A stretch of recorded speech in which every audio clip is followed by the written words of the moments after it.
गुरुदैव दत्त. मंडळी, दिवाळीचं पर्व काय काळजी घेतली पाहिजे? इन जनरल सगळ्यांनीच काही काळजी घेणं अत्यावश्यक आहे. त्यामुळे आपली दिवाळी तर मंगलमय होईलच, पण त्यापुढील सगळंच वर्ष आपलं सुखानं आनंदानं जायला खूप मदत होईल. सगळ्यात पहिल्यांदी जेव्हा आपण दिवाळी पर्वामध्ये लक्ष्मीचं आवाहन करतो, त्यावेळेला दुर्दैवाने सगळ्यात पहिल्यांदी येण्याचा प्रयत्न करते ती म्हणजे अलक्ष्मी. जी लक्ष्मीची सख्खी मोठी बहीण आहे, तिला आपण अवदसा असं देखील म्हणतो. तिने घरात प्रवेश करू नये म्हणून काही गोष्टींची काळजी घ्यायला पाहिजे. काय काळजी घ्यायची आहे मंडळी? खडे मिठाने आपलं संपूर्ण घर धुवून काढलं पाहिजे किंवा पुसून काढलं पाहिजे.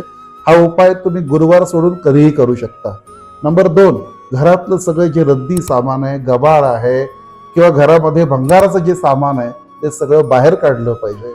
त्यानंतर घरातले जुने झाडू असतील ते आयदर तुम्ही जाळून टाका किंवा एखाद्या गरजूला देऊन टाका, पण नवीन झाडूची सुरुवात ही दिवाळीपासून नक्की तुम्ही करा. त्याचप्रमाणे कोणाहीकडे जरी गेलात तरी पांढऱ्या मिठाईचं सेवन किंवा पांढऱ्या मिठाईचा स्वीकार करू नका. ही काळजी आपण जरूर घ्यायची आहे. त्याचप्रमाणे ह्या दिवाळी पर्वामध्ये आपण जे बाहेर कपडे वाळत घातलेत ते संध्याकाळी 7च्या आत तुम्ही काढून घेतले पाहिजेत.